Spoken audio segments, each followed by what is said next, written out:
Hi, my name is Jeremy, and this day we will see the second episode of the Anecdotes book. John was a 10-year-old little boy that was very lazy and bratty. His parents are very successful doctors, and their desire for him is that he could be as successful as them, only in the medicine industry. But one day, in a sudden conversation, John mentioned that he wanted to be a garbage collector. His mother heard the comment and panicked all of the sudden and said, "Why would you want to be a garbage collector? That's a very unpleasant job." John quickly answered, "If I were a garbage collector, I will only have to work once a week." His mother was extremely surprised at this answer, and she questioned him again.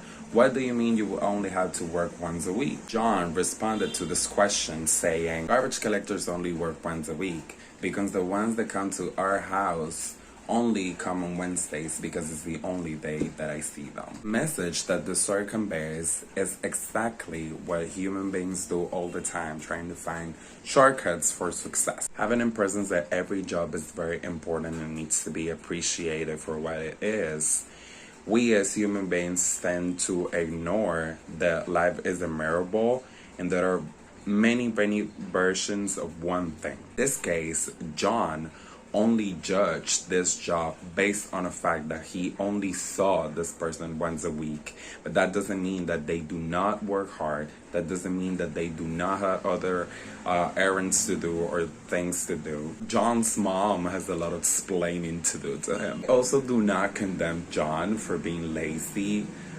because sometimes lazy people, they find a way to do things and do errands as quickly as possible so they can get rid of it. We don't have to get confused the idea of being lazy with being irresponsible. Relating this story to a message or social, cultural perspective of life, I would like to take the approach of speaking about privilege in this line. Because sometimes privilege, as John has, he only sees this person only coming on Wednesdays.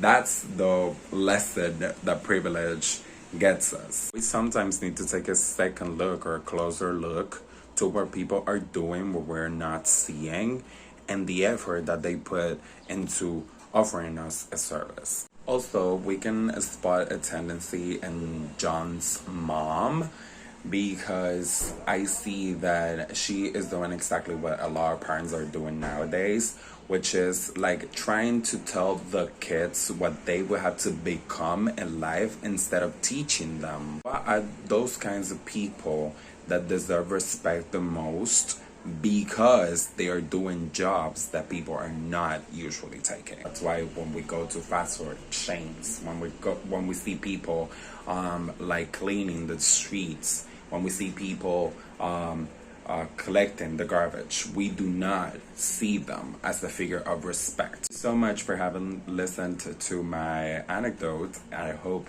that you enjoyed it, listening to it as much as I enjoyed making it. Goodbye.